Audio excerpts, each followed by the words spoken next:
नमस्कार। आज हमारे हाथ एक बड़ा दिलचस्प लेख लगा है, घर बैठे कपड़ों का बिजनेस कैसे शुरू करें।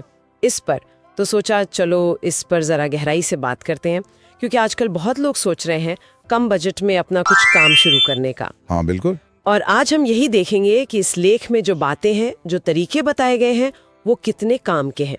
क्या सच में 5,000 से 50,000 जैसे अमाउंट में ये हो सकता है? हाँ, यही देखना जरूरी है कि ये कदम असल में कितने प्रैक्टिकल हैं।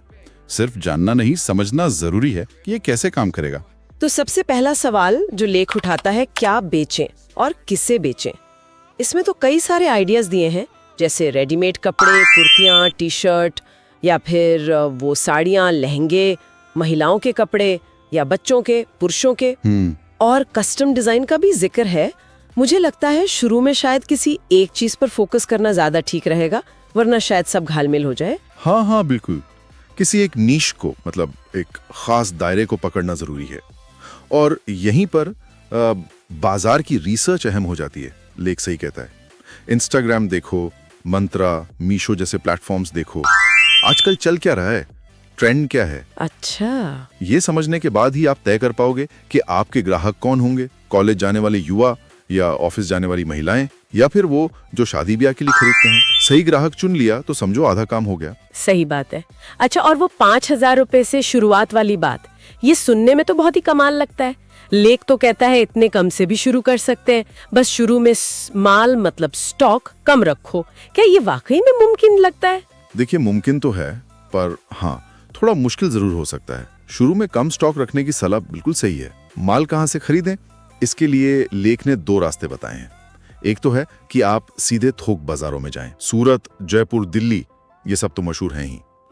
दूसरा तरीका है ऑनलाइन। इंडिया मार्ट है, मीशो सप्लायर हब है, ऐसी वेबसाइट्स हैं। लेकिन यहाँ एक पेच है, चाहे ऑनलाइन खरीदो या ऑफलाइन, एक भरोसेमंद सप्लायर ढूंढना और क्वालिटी चेक करना, ये बहुत जरूरी है। हाँ, वो तो है। खासकर जब आप दूर बैठे माल मंगवा रहे हो, क्वालिटी पर समझौता नहीं चल सकता। बिल्कुल, क्वालिटी तो सबसे पहले। अच्छा, मान लीजिए माल आ गया, अब उसे दुनिया को दिखाना भी तो है। लेख कहता है अपनी एक पहचान बनाओ, एक अलग सा नाम सोचो, जैसे उदाहरण दिया है देसी लुक्स, एक लोगो भी। हाँ, और फिर इंस्टाग्राम, फेसबुक पेज बनाने की सलाह दी गई है। हाँ, ब्रांडिंग तो देखिए जरूरी है ही। और बेचने के लिए दिलचस्प बात यह है कि लेख ऑनलाइन और ऑफलाइन दोनों तरीके बता रहा है। अच्छा, हाँ, ऑनलाइन में तो जैसे व्हाट्सएप कैटलॉग बना लो, सोशल मीडिया पर पोस्ट डालो, रील्स बनाओ, और मीशो, अमेज़न जैसे जो मार्केट प्लेसेस हैं वहाँ रजिस्टर कर लो। और ऑफलाइन में घर पर या छोटा सा कोना बना लो, या फिर किसी एग्जीबिशन, किसी मेले में स्टॉल लगा लो। मतलब ये कि सिर्फ ऑनलाइन के भरोसे मत रहो, ये भी एक ऑप्शन है। ये तो बढ़िया है। मतलब बेचने के कई रास्ते खुल जाते हैं, लेकिन लोगों तक अपनी बात पहुंचाएं कैसे, मार्केटिंग कैसे करें। लेख में लिखा है अच्छे फोटोशूट कराएं, रील्स बनाएं, आजकल तो रील्स का ही जमाना है। बिल्कुल। और छोटे फैशन इन्फ्लुएंसर्स के साथ मिलकर काम करें। ये भी कहा है कि ग्राहकों के अच्छे रिव्यूज हों तो उन्हें शेयर करें। हाँ, ये सब आजकल के कारगर तरीके हैं। पर देखिए, इन सब से भी ज्यादा जरूरी है ग्राहक सेवा, कस्टमर सर्विस। लेख इस पर बहुत जोर देता है। पेमेंट आसान रखो, जैसे सीओडी रखो, कैश ऑन डिलीवरी, या यूपीआई से पेमेंट ले लो। सामान लौटाने या बदलने की, मतलब रिटर्न एक्सचेंज की एक साफ सुथरी पॉलिसी हो। और डिलीवरी वो तेज होनी चाहिए, क्योंकि जैसा लेख में लिखा है, और ये बिल्कुल सच है, जो ग्राहक बार बार आते हैं ना, वही बिजनेस की असली पूंजी हैं। सही कहा, रिपीट कस्टमर्स। हाँ, उन्हें खुश रखना सबसे जरूरी है। अच्छा, और सबसे जरूरी सवाल, मुनाफा, पैसे कैसे बनेंगे। लेख में एक सीधा सा फॉर्मूला दिया है।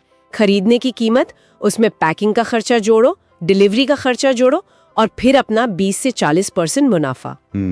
लेकिन साथ में ये भी कहा है कि शायद शुरू में कम मुनाफे पर अच्छी क्वालिटी देना ज्यादा समझदारी है। देखिए, फॉर्मूला अपनी जगह ठीक है, लेकिन असल चुनौती आती है दाम तय करने में।